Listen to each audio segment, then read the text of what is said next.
And Luther and Michelle, welcome. We're glad to have you, and we're looking forward to some exciting times. You were talking about Sybil. She was 87-13 in her career.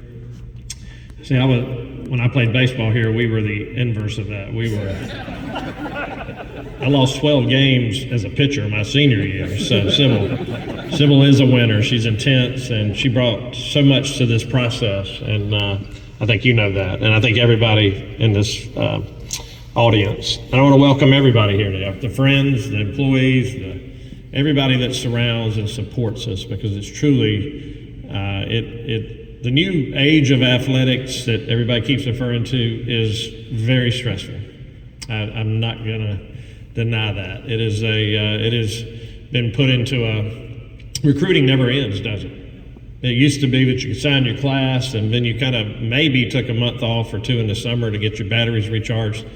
It is a constant process, but we're embracing it. We're excited. These two new coaches have really brought in the energy and have showed us some new vision of how to tackle this new world. But you got to remember, on Saturday in Asheville, when Susie told us that she would be stepping down, and then the following Monday with the leadership change in the men's program, that's the first time I'd ever done two major coach searches at the same time. And I'm telling you, it's intense. And Sybil really, we had to divide and conquer.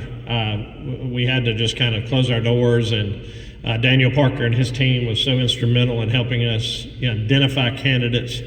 But we had two different search committees, two different candidate pools. I remember with Sybil and I were working on the MOUs, sometimes we got them mixed up. I would hand her the women and she'd hand me the men's.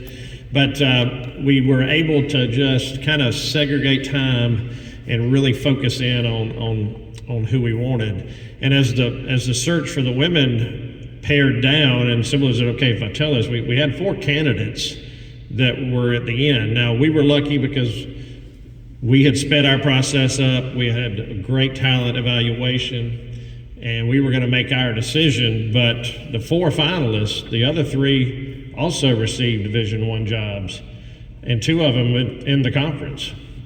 So we got the pick of everybody. We got to pick who we wanted, and then they had to. I'm not going to say who it was, but I called another AD in the SoCon, and I said, "Who did you end up hiring?" He goes, "The one you didn't pick," is the way he put it. So we're excited that we got the first pick, and that we got a person who is going to be a leader, who is going to embrace this community, and you've got some passionate fans on the women's side, and they're gonna welcome you in, and they're going to be here. It's so good to see so many of them here tonight. But in that process of looking for who we wanted, you always want to find a winner, and Michelle is a winner, as Sybil said. Everywhere she's been, she's stepped it up a notch. She's been to the tournament. And listen, when you go to the tournament and you win conference championships, the search committee will tell you that was really our first check box. We had to have a winner, and we're not talking about 1 year winning. We're talking about a proven winner, and then winning championships.